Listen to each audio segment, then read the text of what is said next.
really like to take a moment now to briefly introduce Invest in Africa, introduce this masterclass series that we are kicking off today in partnership with the Mastercard Foundation. So, introducing Invest in Africa.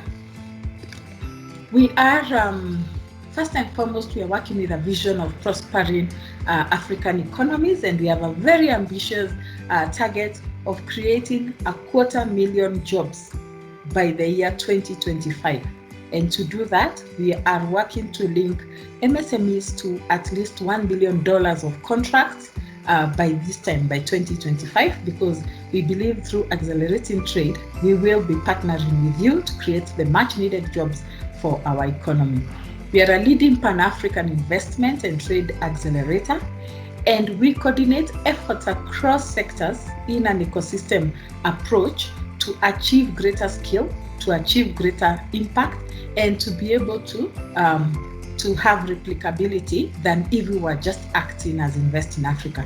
So therefore, through this partnership, we have created an ecosystem which includes multinational corporations, large local corporates, associations, financial institutions. We have several financial partners, and what brings us together is that we share a common purpose to empower enterprise, basically SMEs, and create positive impact. Impact for us means jobs. So every time we create jobs, that's the impact that you're looking for. And through this vision and mission, we are actually working and guided by 8 SDGs. I'm sure many of us here have a SDG focus. We are about no poverty, because if we are prospering African economies, we are about decent work, economic growth, partnership for goals, among many others. This morning, we are kicking off our partnership with Mastercard Foundation, and we have put together a virtual toolkit that will be benefiting all the SMEs that need much support during this time in terms of best practice guides, in terms of how do we respond at this moment to the impact of COVID. How do we start to recover? How do we build resilience to make sure that we are going to thrive in the next season? Our virtual masterclass, which we are calling our virtual program, which we are calling the IIA SME COVID-19 Survival Program, is basically 5 activities that we are running across 3 countries at the moment, in Ghana, in Senegal, and in Kenya. It includes, first, these masterclasses which are tailored to your needs, hence the reason why we are requesting that you share with us what else you'd like to hear from us, and they are geared towards enhancing recovery and building your resilience. Secondly, we shall have business coaching, that is supporting SMEs to develop and implement practical and personalized plans. We will be looking out for at least 100 SMEs to be coached, so feel free to reach out to us if you have, if perhaps you're pivoting, you need to be handheld to move to the next level. We will also be having peer-to-peer sessions as our third activity.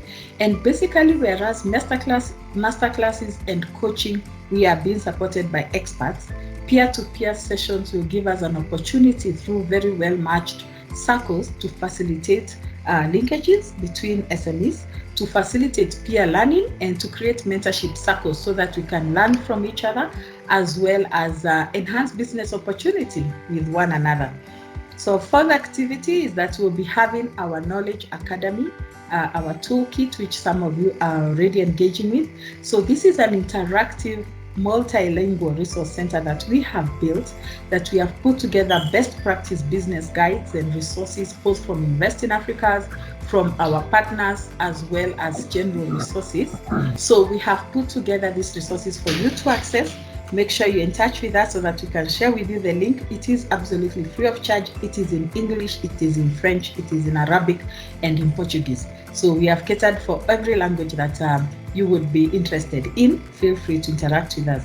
Our final activity will be access to finance, whereby We will be taking at least 100 participants through an investor readiness program to enable you to access financing.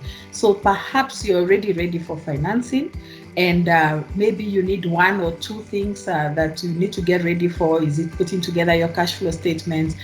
What support do you need to access finance? Let us work with you and help you to get this linkage that you're looking for. So ideally between now and April 2021, we shall be going through these 5 activities in Ghana, in Senegal, and in Kenya for almost 9,000 SMEs. If any of these resonate with what your organization needs, we would like to hear from you. We'll be sharing our contacts. We've already shared them, and we'll share them at the end. Please connect with us. You can even put something in the chat box to let us know, and we will be reaching out to you to ensure that you are supported as you need to be at this time. So today's masterclass, which is part of activity 1, is really geared towards supporting you to weather the COVID-19 storm, to help you to effectively navigate the current times and the future times to make sure that you can survive and that you'll be able to thrive. We would also like, as leaders, it is often said that leaders are born in adversity. Yeah, so we would like to support you and enable you to think positively in terms of thinking ahead, courageously pursuing growth, building resilience, because in every adversity there is a seed of equivalent benefit. This is a quote that we have taken from someone that is so true and resonating of our time right now. And we would like this to be a moment today morning for you to really reassess your business system, to put together contingent actions then that will make you, as you go back, as you continue to open up to some normalcy, to be able to pick up an effective pace and to scale as you desire. And to do this, we are joined by a guest speaker from EY this morning. His name is Frank Mwiti. He is a close partner as well, individually as well as the organization, to Invest in Africa. And he is the East Africa markets leader, responsible for the top line growth of the firm across the various EY solutions, and in line with EY's significant investment plan and growth ambitions. So he's the right person to be talking to us about growth in adversity, because he's leading EY's ambitious growth strategy as well. He has over 18 years expertise, mainly in strategy, in governance, in execution, among other business areas. And before joining EY, he was the managing director of a management consultant in the UK. He was also an associate director of a bank there. He has held many management roles in assurance and in advisory here in Kenya, and he has executive management qualifications in business strategy and AI. As we all know, AI is the future. So who else is better to speak to us than Frank Mwiti this morning? Thank you for that introduction, and I'm glad to be here. These are very, very, very interesting times we are in, and ideally when we are talking to our clients out here, one of the things we are emphasizing is that positive outlook that you've identified, but even more importantly, how to actually go about navigating these turbulent times. So the session will pick up three aspects to this. I will talk about leadership, as the title says. I will also talk about governance. I will talk about growth, and then we can open up to Q&A. On leadership, I will share some practical examples on how you as SMEs and business people can navigate these turbulent times. On governance, I will highlight some of the toolkits you can think about, particularly some of the frameworks that are out there, including our own framework from an EY perspective. And I will also talk within growth. I will also talk to you about some of the tools we have that would be of use to you. Just to highlight EY as a firm, we are present in about 130 countries across the world, but here in Africa, we are in about 30 countries. In East Africa, which is where our home market is, we are in Kenya, Uganda, Rwanda, and Tanzania. And of course, we support Burundi through Rwanda, and we support Ethiopia and South Sudan through Kenya. And of course, we are a partner both locally as well as globally with the Invest in Africa. And we are happy to be supporting Invest in Africa and the push we have to support our SMEs out here.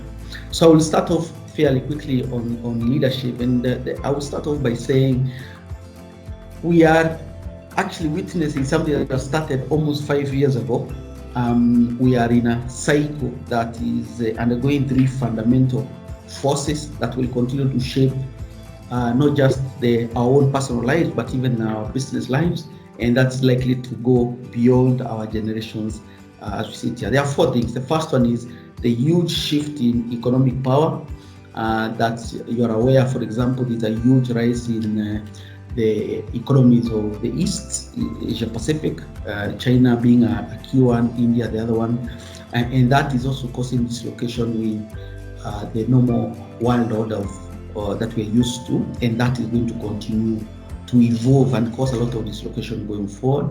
And that's not just about countries, it's also about even sectors. You're seeing old sectors, for example, manufacturing and oil and gas receding compared to technology, for example. So there's that shift in economic power, and I'll come to what that means to you. The second thing is, of course, the huge changes in technology. Even in our own lifetime, we've seen that happening, and that's going to accelerate, if anything, and we'll of course also touch on what you could do about that. The third thing is huge demographic changes in our population. In the developed world, particularly Asia and Europe, they are dealing with huge aging populations, while here in Africa we are dealing with the inverse. So we're dealing with very young populations, most of whom are on this core that are forming not just the larger portion of our economies, but are of course agitating for their own futures as well. So that's also going to change what the business opportunities are there, and in fact how to approach those. And I will touch in a bit on that. And then the last one is system-wide transformation that's being driven by different trends. One of them, for example, is climate change. Now we are talking about pandemics, and there will be others. And this next slide will actually give you a sense of that. At the end of 2019, during the last World Economic Forum meeting, different risks were identified, and on the back of that, a report was produced at the beginning of this year that pointed to the global interconnection of various risks. And you will see on the top left of this slide that infectious diseases were identified, as you can see there, but they were not as prominent as what was identified as a key geopolitical risk, which was around climate action failure. And now, where we are seated right now, not only as infectious diseases are huge risk issue become, center front to everything we're doing now, but there are also other aspects of it that are now coming on the back of that. So, for example, unemployment is going up, there's fiscal crisis around the world, there's aspects of social instability, as you know, for example, in the US, and there's also other aspects of governance failures. The point is that these risks that you're seeing on those slides will be your new normal. You are going to run your business, indeed run your own personal lives, all of us will be, in the context of these risks actually happening in our own lifetime. It's no longer something that we think or see in movies, it's real now. So take note of these risks that are shown here, because if you as a business are not prepared to be resilient, to be able to navigate these sort of risks, unfortunately, I think you might be a statistic. And I think it's important to emphasize that, particularly for SMEs, because of sometimes the limited capacity you might have to navigate some of these issues. And I will give you some pointers on how you can do that, how you can navigate this risk. But the reality is they will become real in our lifetime, and you can hold it to that. So what does it mean for leaders then? If we have huge interconnected risk crystallizing as we go along, we have large transformation of global forces changing everything we know of how things used to be done versus how they need to be done. What does it mean? Here are some pointers that are worth highlighting. I will start off by highlighting the last two on that list. And the first one is for you as SMEs, and this is a critical issue, particularly in Sub-Saharan Africa. Succession planning is just, we seem to put it on a back foot. And what that means is a lot of effort goes wasted, there's a lot of mismanagement, there's a lot of bad leadership that actually comes out of that. And I am quite keen to emphasize that point, that you need to be thinking about succession planning. What happens when you think about succession planning is you start changing how you lead, you start changing how you recruit, you start changing how you set up your business and formalize it, you start changing who you work with, and you even start changing how you will build the business. It's an important point, and hopefully in other masterclasses we can touch on that. There is lifelong learning, like you're doing now. Everything is changing. What you learned in school before you started doing what you're doing now has probably been overtaken by events. You will have, if you are going to be an effective leader, you will have to be a lifelong learner and take that to heart. And be very, very conscious of what you're picking up, what new skills you need, what your customers are doing and that you need to learn so that you can support them better, and many other points. The point is leadership itself is changing, and for me, I'm keen to particularly emphasize that bit about lifelong learning, and this is part of this process that we're doing now. What is one of the practical ways that you as a leader in a turbulent time, and more specifically from an SME perspective, how can you actually in reality navigate what is going to be a fairly difficult terrain? There's something called TAR, and TAR is a method to enable you to always get results, or at least assure a high percentage of getting results. How you do it is as follows. The first thing is you need to build trust. You need to build trust, and by that I mean with your customers, with your employees, with your other stakeholders. You need to be emphasizing the need to work with integrity, be transparent, to build trust. As part of building trust, or once you build trust, you are able to have healthy conflict.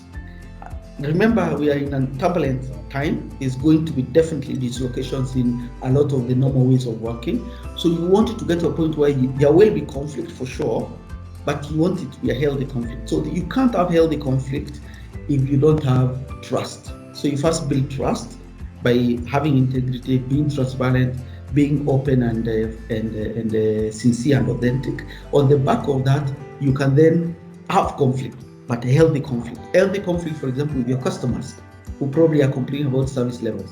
Healthy conflict with your bankers who are demanding payment, with your suppliers who are demanding payment, with your joint venture partners who are demanding a different way of working. So you've built trust. Because of that, you can have healthy conflict. If you have a healthy conflict, you can hold each other accountable. Your customer can now trust that you will deliver to the service level you've agreed despite some conflict.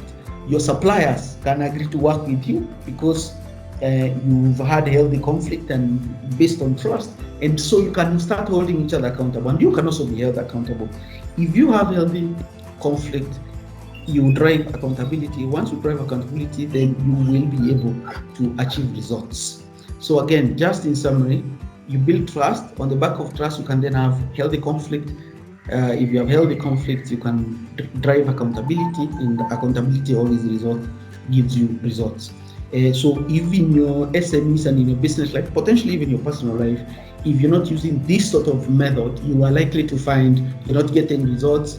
No one is holding you accountable. You can't hold other people accountable. Your conflicts are damaging, and you don't even when you have disagreements, they spiral out of control, and of course you build a mistrust.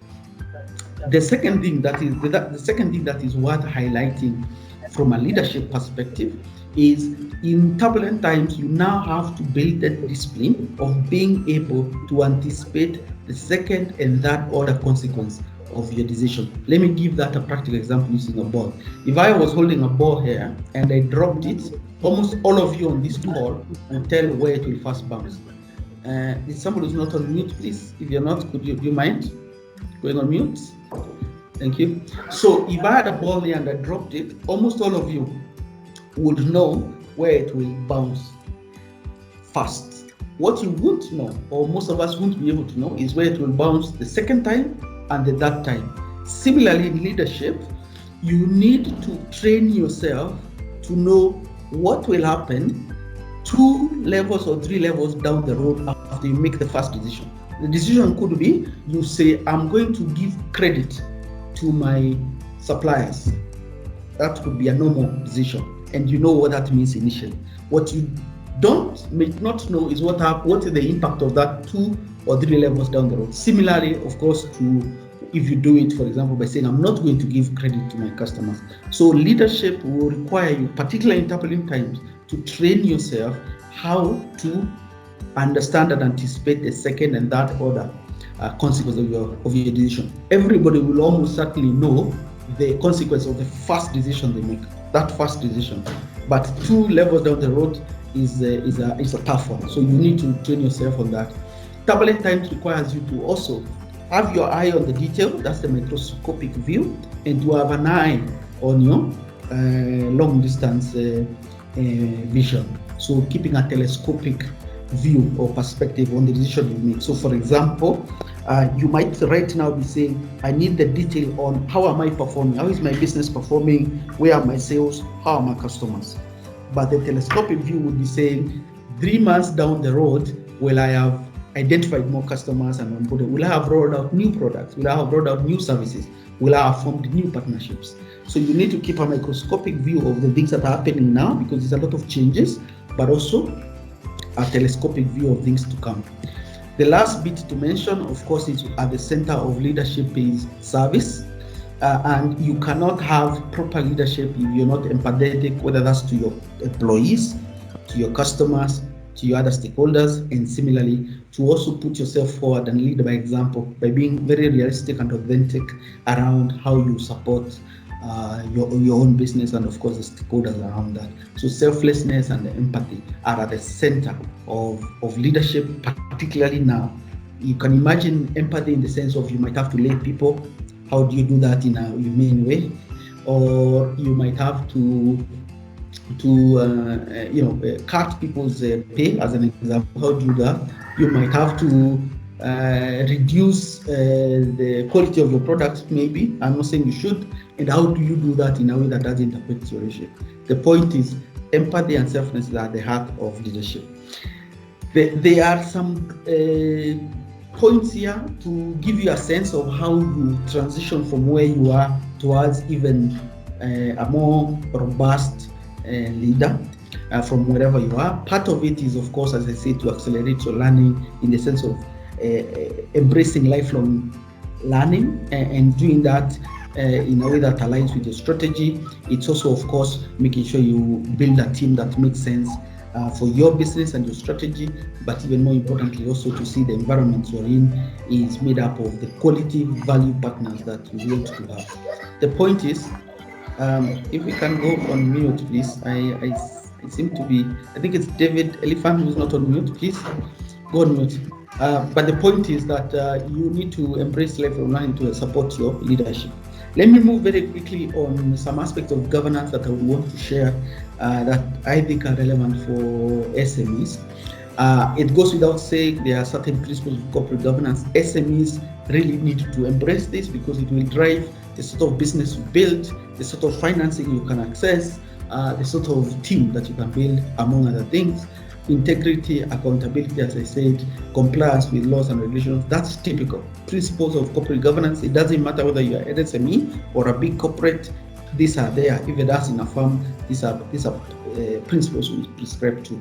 For SMEs, there are certain what I would want to call governance hygiene that SMEs really need to put in place. One of them is you need to formalize your company structure and registration. It goes without saying that without that, it's absolutely difficult to, first of all, put a real substance behind your business, access financing, get into serious contractual relationships, etc. So please, we can't talk proper governance without certain hygienic issues being sorted. Go out and formalize your company structure if you haven't, have it registered if you haven't. take care of your tax matters. Very important. Get a professional if you're not well versed on these tax measures, but take it seriously. It can impact your ability to go forward, whether, for example, it's for example, raising funding. If your tax matters are not in order, you need to have your financial records in place. They may not be very, very, very detailed and advanced, but they need to be there. You need to have your bank statements in place. You need to have your profit and loss in place. You need to have your balance sheet in place. You need to have your cash flow in place. At least those. You need to have those in place. Very important. And again, we can't talk governance if these fundamental issues and points are not addressed. And that's one of the reasons actually SMEs either don't grow or fall apart if the founder dies, for example, or can't access growth capital or finance to grow. Get your commercial documents in place. Commercial documents that are important will be things like the documents the key contracts with your suppliers. Those need to be actually documented and signed off. Contract with your employees, contract with your suppliers, have them in place. In fact, the more you start having these things in place, the more you find even suppliers, bankers, employees thinking this is more, you have a serious vision around your business. That's important. And then, of course, in this world, you have to embrace digital, whether that's, for example, it's processing your payments through digital or doing communications that you're doing through digital. But the point is, you don't even have a choice, to be honest. If you're going to be a successful SME or bigger than that, you need to embrace digital. Just some hygiene points to mention there. But given that we're in a turbulent times, as Terry introduced us, what's one of the ways to actually navigate this? At TUI, we have a framework that we are using to support our clients, both big multinationals as well as SMEs.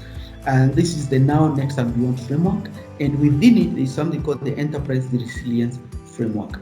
If I start with the Enterprise Resilience Framework, you as an SME will have a number of points, strategic points that you need to be conscious of. Whether that's, for example, starting from the bottom left, your employees and their health and well-being of them, the talent and workforce that you have and how well supported they are. Of course, your customer and your brand, your financial investors, enterprise risk, and we can talk risk all day, but the point is you need to have a sense of what are the key risks of your business and how you're supporting that. You need to be conscious of the government directives and policies, whether those are tax policies, whether those are, for example, the stimulus packages that are being made available, etc. You also need to be aware of your technology stack and how that's set to get put together. Cybersecurity is a big issue now for big businesses as well as small businesses.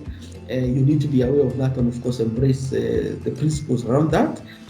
Where you have insurance arrangements, most SMEs will not have, but those that do, they need to, of course, make sure those are appropriately put together and the covenants reflect the nature of the business. If you don't insurance, it's actually fairly well accessible. And then the last thing is, of course, you need to be conscious about your supply chain. And by that, I mean, who are your suppliers? Are they affected? If they are affected, what does that mean? But the key point to take away from that enterprise risk framework is, using that framework, you can start now saying, where do I need to enhance my governance? Where do I need to better support your own business? Somebody's not on mute, if you can, please. The other bit to emphasize is the Now, Next and Beyond framework. That's important for you to enhance your governance structures, but even more importantly, to put a growth agenda behind it, which I'll just touch on briefly. But the point is, right now, if we were having this conversation in March or in late February, I would be telling you, activate your business continuity plan, put together a crisis response team. Chances are you've already done that, and if you haven't, probably you need to be thinking about that absolutely after this call. But the point is that having activated your business continuity and crisis response planning and made sure those are in place, for the simple example there would be, if you can't access your office or your employees can't access your office, you need to work from home. Does that mean you have a connection? Does that mean you invest in a laptop? Whatever it is. After now, then you start talking about next. In other words, how do I position my business for recovery? How do I change what I was doing so that then I can actually start on the journey of recovery. The example there could be you had shut down your factory or your operation, you need to reopen it. How do you do that? You need to reduce your cost because business has reduced. Maybe it means laying off some people. Your supply chain is disrupted because maybe you're sourcing things from China and now you can't get them, or you can only get them after 60 days instead of 30 days. How do you switch to local supply? That's the next phase, which is adapting your business for recovery.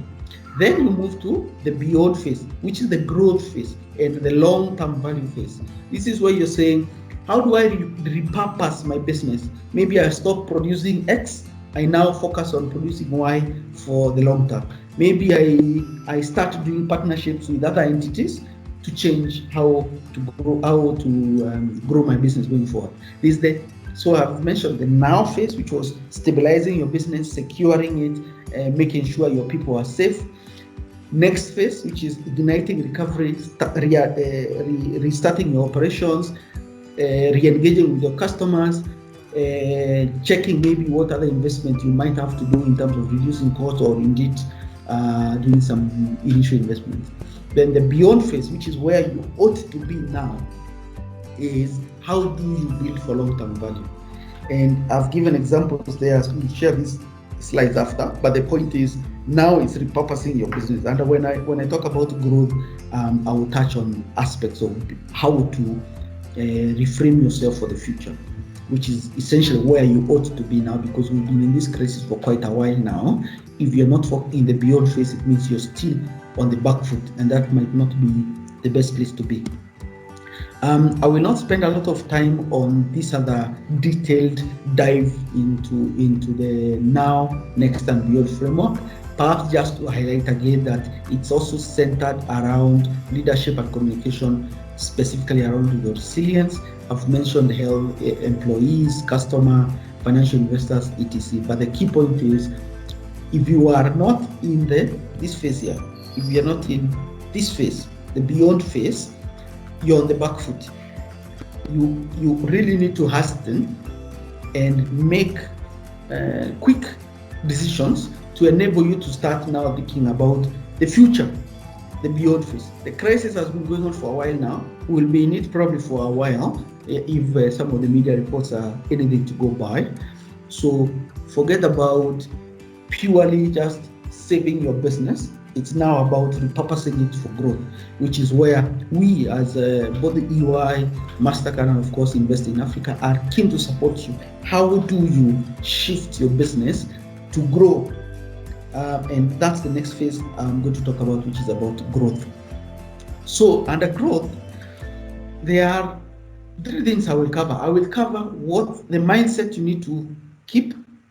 I will share with you an example of the tools that we have that can support you and that can give you some ideas on how to actually focus on growth. And then I will also share some practical examples of how the results of using those tools, what that would mean for you.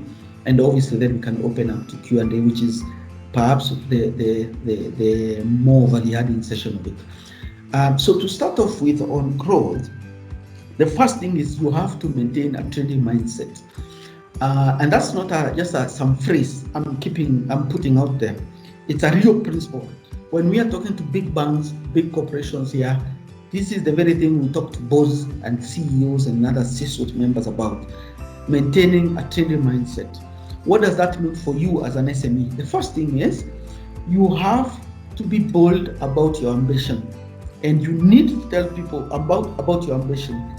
If you're not talking to your customers, talking to your suppliers, talking to your employees, talking to your bankers about the ambition you have as an SME to potentially maybe put out new products, ambition to go to other markets, ambition to move from being an SME to a big entity, you are not having the right trading mindset. So you need to say, what is your ambition? You have to define it, and then you need to share it with your key stakeholders, whether that's your shareholders, if you have any, whether that's your, as I said, your employees, your bankers, your customers, your suppliers.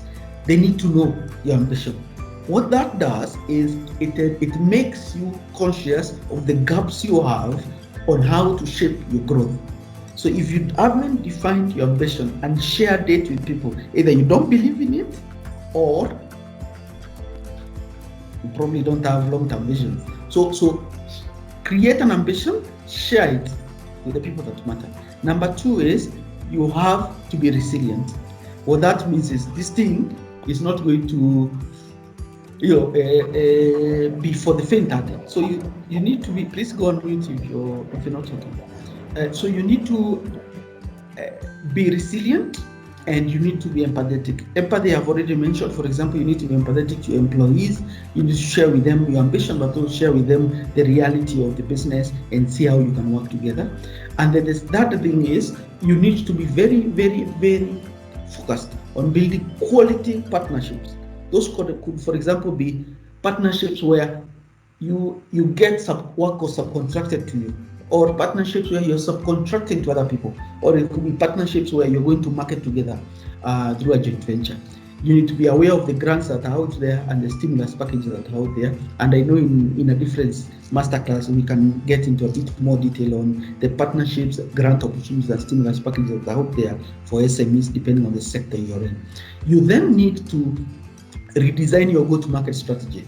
You say, I was doing X, that business has been disrupted. It looks like it's been disrupted permanently. Perhaps my capacity to pursue that is now limited or evaporated. What are these other new market segments I should focus on? That links to the partnerships you're building. It links to the ambition you have. And you need to redesign how you go to market. And that, for example, could be, do you go to market as yourself, or do you go to market through partnerships? Okay. Then you need to redesign look at your operating model. A simple example of operating model could be, let me use the example of restaurants, where because of the government directives around how restaurants are operated, people have had to shift to home deliveries, as an example. People have had to shift to maybe supplying raw materials or maybe farm produce instead of actually real prepared meals. The point is, you need to relook at your operating model and redesign it. It might mean that you come up with new products or new services, but you have to. And part of doing that will also be informed by the ambition you have. The last 2 points are very important to emphasize on this slide, which is, number one, you have to maintain your service levels. Customers, suppliers, employees will remember how you treated them now for a long, long while. And so it's important to do the right thing, maintain the right service levels. If you can't maintain the service level because you're restricted, you need to go out to those or engage the people that are impacted, particularly customers, to tell them what's happening and give them an alternative. Very important. Lastly, we are telling all SMEs, and indeed all the big businesses, do not cut your marketing budget. That will hinder your growth. If you want to cut costs, you could consider other options. But I suggest to you, please do not cut your marketing budget. Instead, refocus it on your ambition, refocus it on your new go-to-market strategy, refocus it on your loyal customers. That way, you get more bang for your buck on your marketing budget. Do not cut your marketing budget. Well, obviously, I'm saying that, but the reality of it is you will have to make that decision yourself. We have a tool within EY that enables big businesses as well as SMEs manage growth, and it's called the EY 7 Drivers of Growth. And we support both SMEs and big companies using the EY 7 Drivers of Growth modeled around something we call EY Velocity. I will touch on it very briefly, but before I do that, let me bring it back to the framework I mentioned, which was called Now, Next, and Beyond. So the 7 drivers of growth, which I will mention shortly, are linked to how you move from next to beyond, how you navigate the recovery phase all the way to transformation and accelerated growth. And I will mention the 7 drivers of growth, and you take note in what you're doing around them for your business now and beyond. So the 7 drivers of growth are as follows. I'll start from left. The first one is people, and then we have technology, we have operations, of course we have customer, then we have finance, transactions, and risk. Now, these 7 drivers of growth, all research has shown any business, small or big, that focuses its growth agenda around these 7 pillars always achieves not just sustainable growth but accelerated growth. So there are certain sub-drivers around each of these 7 drivers, around people, around technology, operations, customer, etc. So for example, if I take customer, it means you need to identify, there are about 6 or 7 sub-drivers under customer that tell you this is where you rank in each of these drivers, and this is where you would want to be, that's linked to your ambition, and this is the roadmap of how you move from where you are to where you want to be. These are the practical things that you need to do in each of those 7 drivers. If you can be on mute, please. Thank you. So the 7 drivers, as I said, we have a tool within EY that enables you to score yourself where you are versus where you want to go, and then slowly but surely give you a roadmap, a practical roadmap on how you move there. So you move from where the lowest would be where you're developing. In other words, let's say you say, for example, under customer, you rank yourself as developing. Let's say you're saying you don't have repeat orders from your customers. You don't even know who your customers are. You don't have a very good customer relationship management in place, etc. And then all the way to leading, where leading is you know who your customers are. You even know who your future customers will be. You know what each of the customer wants. The customers know you as their go-to guy, etc. Then we say, how do you move from the basic developing to leading?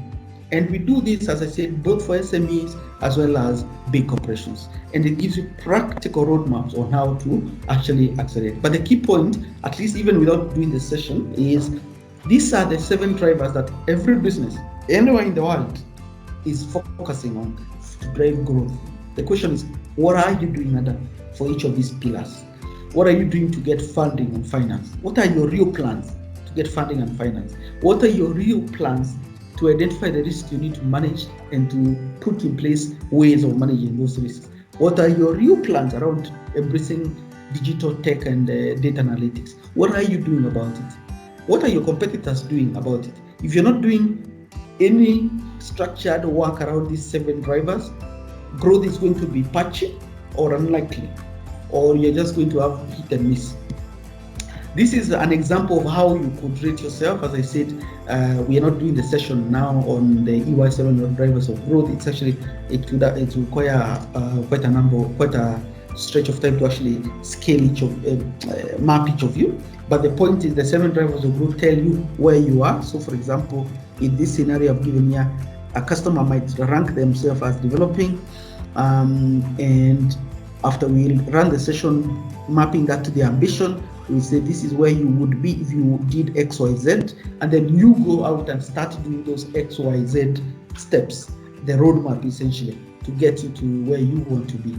We provide this through our technology platform, so either that could be online or other applications, but the key point is there is a way of actually charting growth and having a plan behind growth, and actually having a roadmap that you wake up to every day to actually implement. And guess what?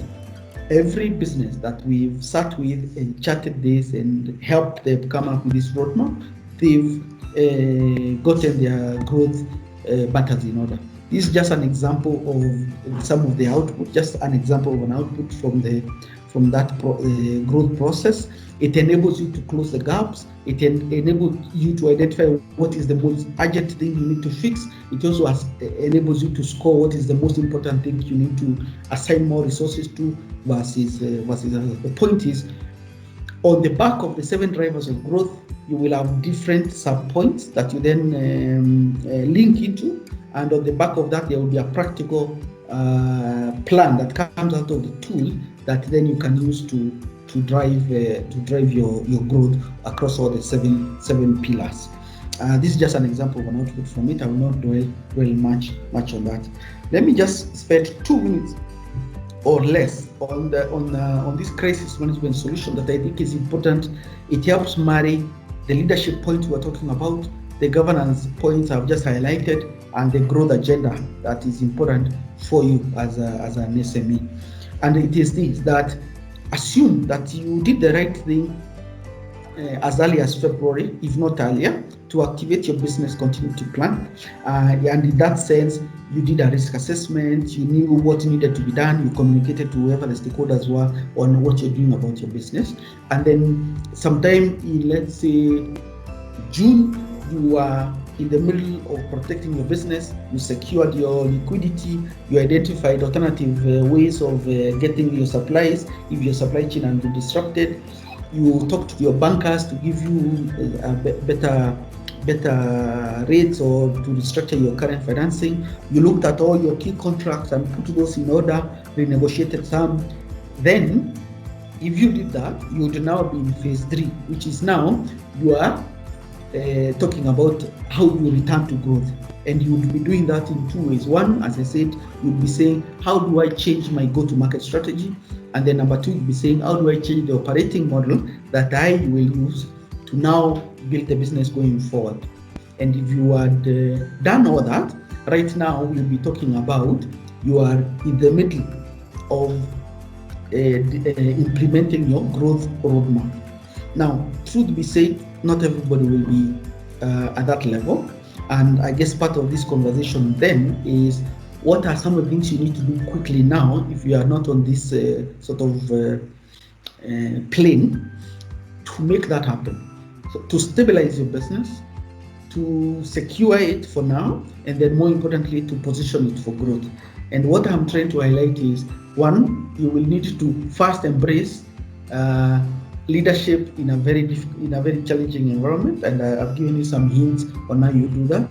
Number 2 is you will have to relook at your governance within your SME, sort out your governance hygiene points that I highlighted, including formalizing your business structure. And then number 3 is sit down and say, of these, for example, 7 drivers of growth that IIA has shared with me, where am I and how do I move from there? For those of you that want to have more detailed sessions, you can work with the IIA, we can facilitate that. But the key point is now you start saying, I have 7 drivers, I've secured my business, I've sorted out my governance aspects, at least for now. Now I'm focusing on growth, and for growth, I'm focusing on these 7 things. If you do that, then we as EY, for example, will be telling you, we can help you access funding, fairly straightforward. Mastercard, I'm sure, will be saying, we can support your lifelong learning. And IIA will be saying, we'll link you to suppliers. I think on that very note, I will stop there and open up to Q&A. Sultan Amri asks, how can small firms form a board? We know that governance is led through board systems, and many SMEs regard or believe that boards are too expensive and too big. I mean, they're for big corporates, like maybe he gave examples of BAT, breweries, MTN. Is it possible? We can take your views on that as we look forward to getting more questions and comments. There are 3 things to highlight there. The first one is why businesses have boards. If you answer the reason why they have boards, then it will be easier to answer the reason why whether it's a worthwhile investment. And then number 2 is how to actually go about that without it being a huge investment.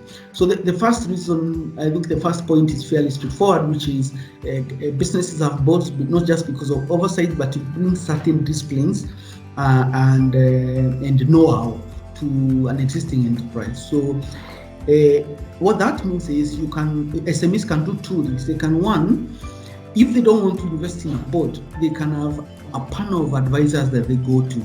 Okay, and we've seen SMEs actually access advisors who fill up the gap that they're missing. The example I'll give you is you might find SMEs that don't have maybe capacity around how to manage their technology and cyber issues. In which case, then you just need an advisor. You don't need to set up a full board. You just need to identify somebody who can advise you on that topic.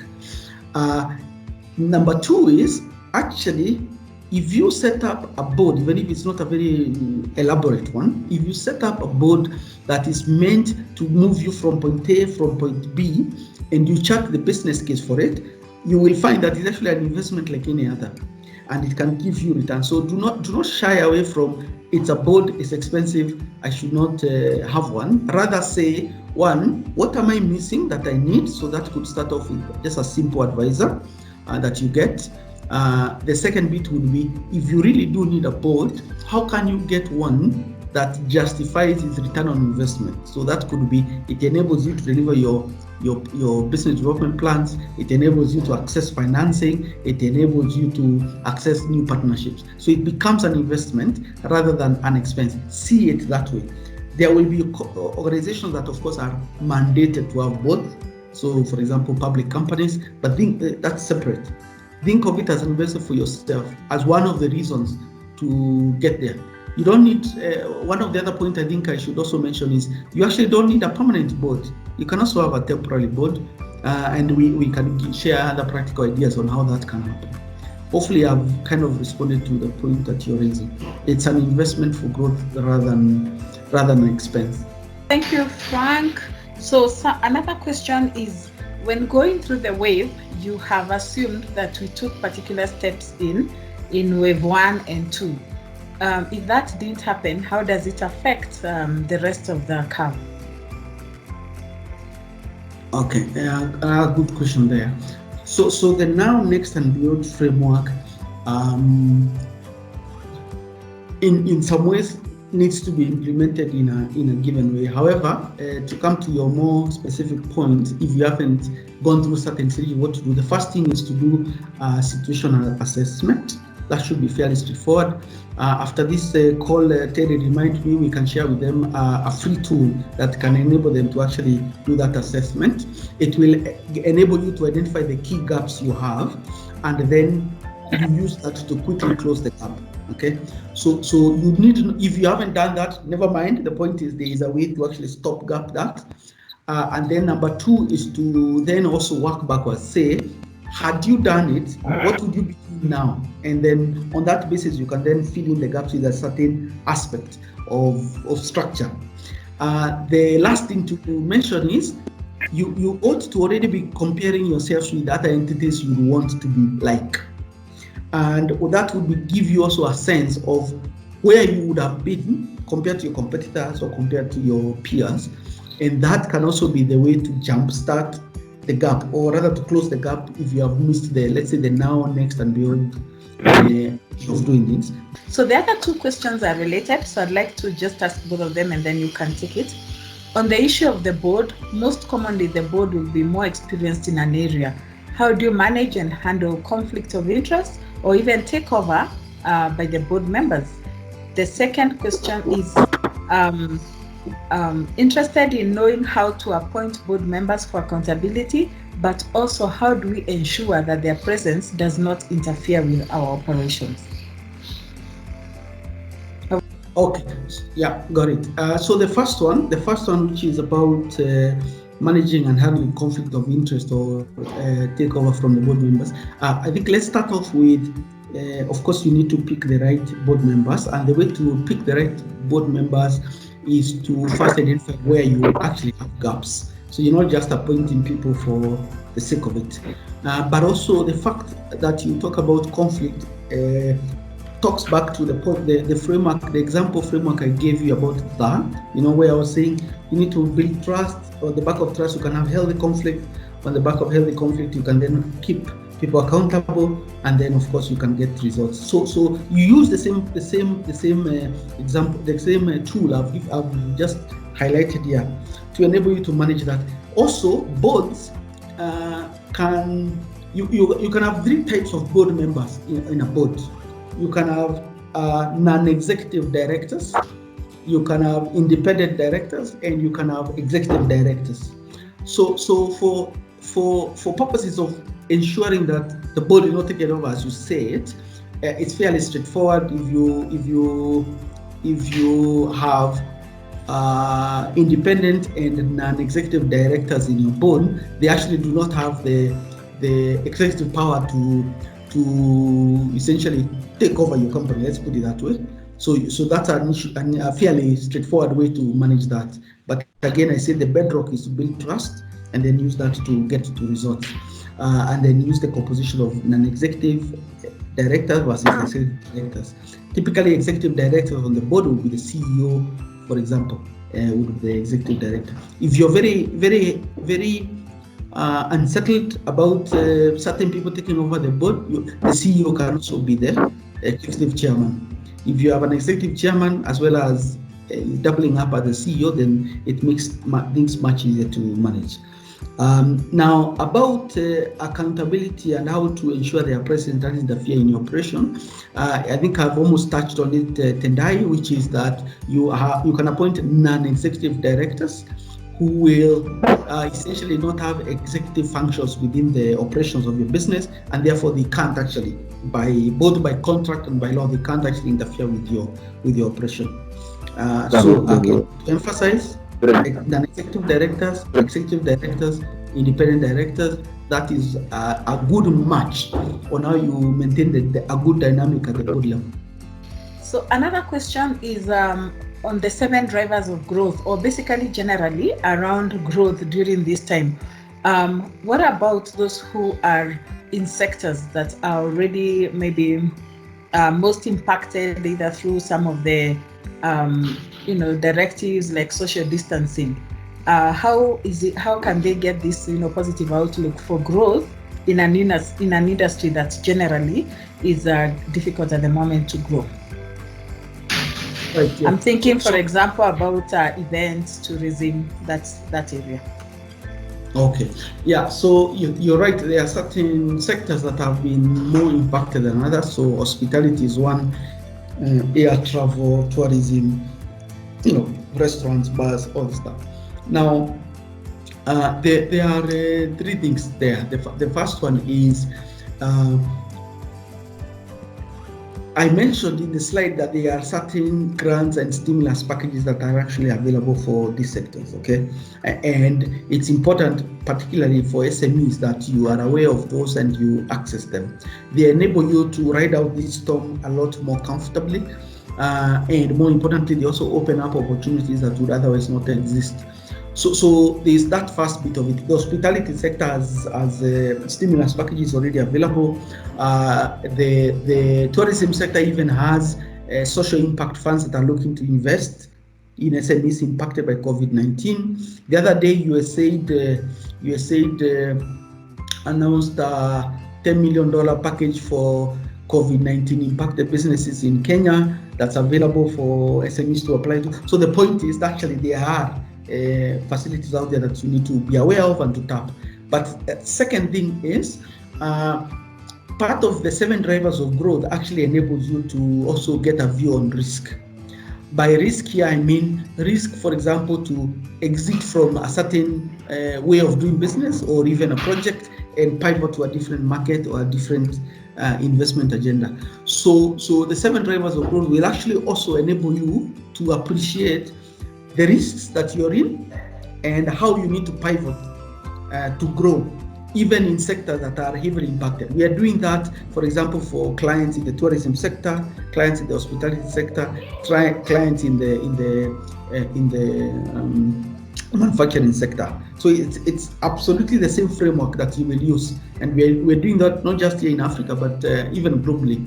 So the short answer is that framework enables you to actually pivot and manage the risks relevant to that. Another question, Frank, in seizing opportunities during this pandemic, how do you access new markets with a lot of cartels?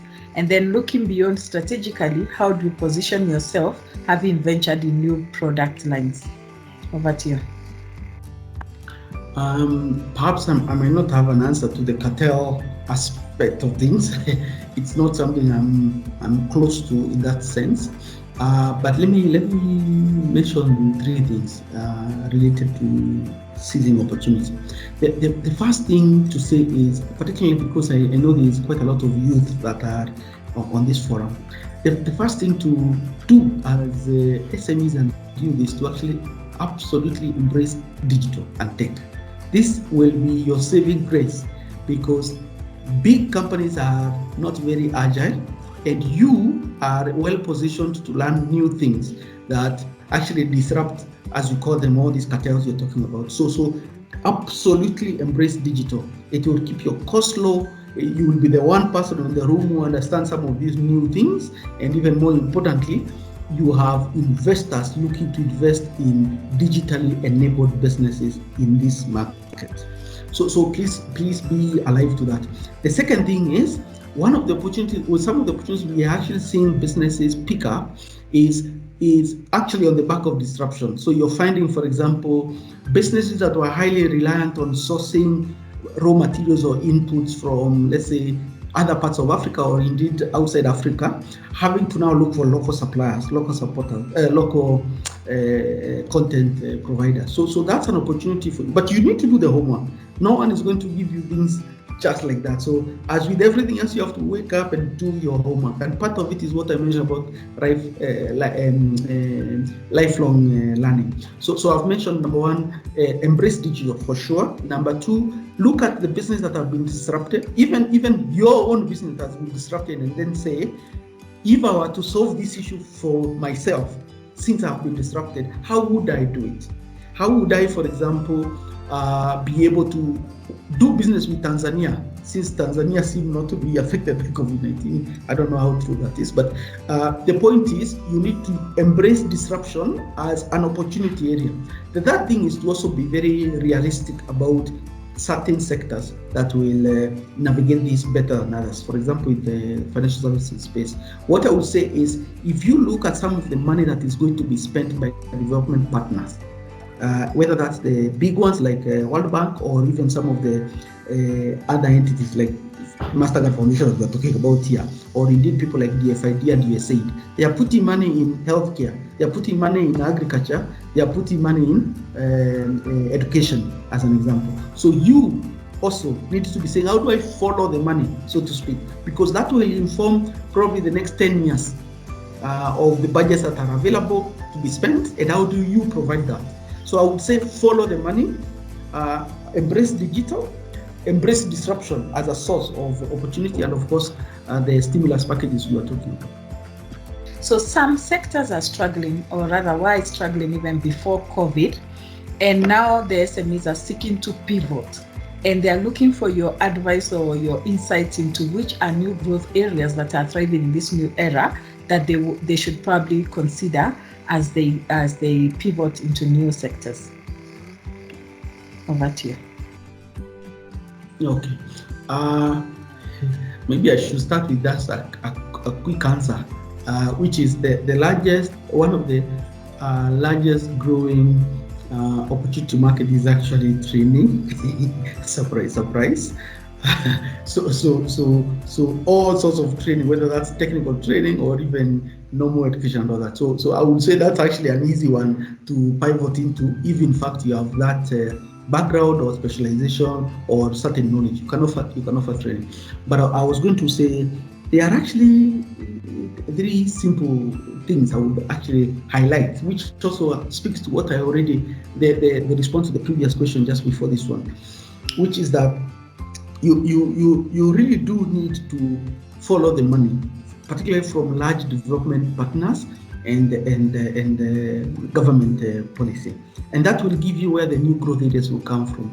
They will come from agriculture, because we need to be self-sufficient. It will come from healthcare, because money is being put into healthcare. It will come from education, because money is being put into education. So to the extent you can find a niche in that, then there's definitely growth to be found there. Then there is the second thing, which I said, which was tech, and tech in all its gambit, whether that's technical tech or indeed some aspect of the inputs into the tech space. And you also need to sit down and say, how can you contribute to that? It doesn't mean that you need to be a tech person. It just means that you need to find a way to participate in that. It could be, for example, your distributing software that enables people to work remotely from home or wherever it is. But the key point is there's money that is going to be spent on certain agendas, so you need to tap into that.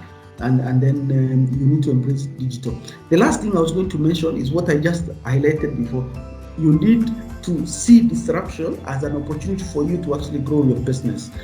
If SMEs are getting disrupted, you need to be sitting down and saying, how can I help them? And how can I then build a business model around that? If big businesses are being disrupted, similarly, how can you help manage that, help support? What business model can you put around that disruption? And I would say that if you just follow those three, that's more than enough for you to already find growth areas to work with. And lastly, of course, you then say, where can you access funding that enables you to support that new growth, the new growth agenda you might have, whether that's institutional funding, it could be our local banks, or indeed it could be development partners. But the point is, you first decide what is it you want to focus on, whether it's your existing business as it is, or it's new growth areas. If it's new growth areas, then you need to do the homework on what those opportunities are, and then how you are going to support that through your own business development strategy, but also more importantly, your access to funding to support your plans.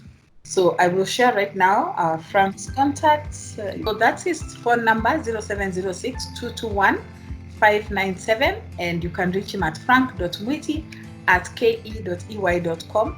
Connect with him on LinkedIn. He's also on Twitter, so feel free to reach out to him. We also invite you to connect with Invest in Africa.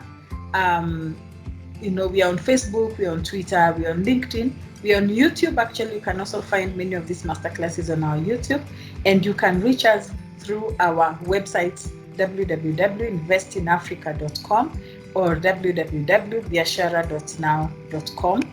I see that we are on Cabernet Road, Gong Road, and our PO box is shared.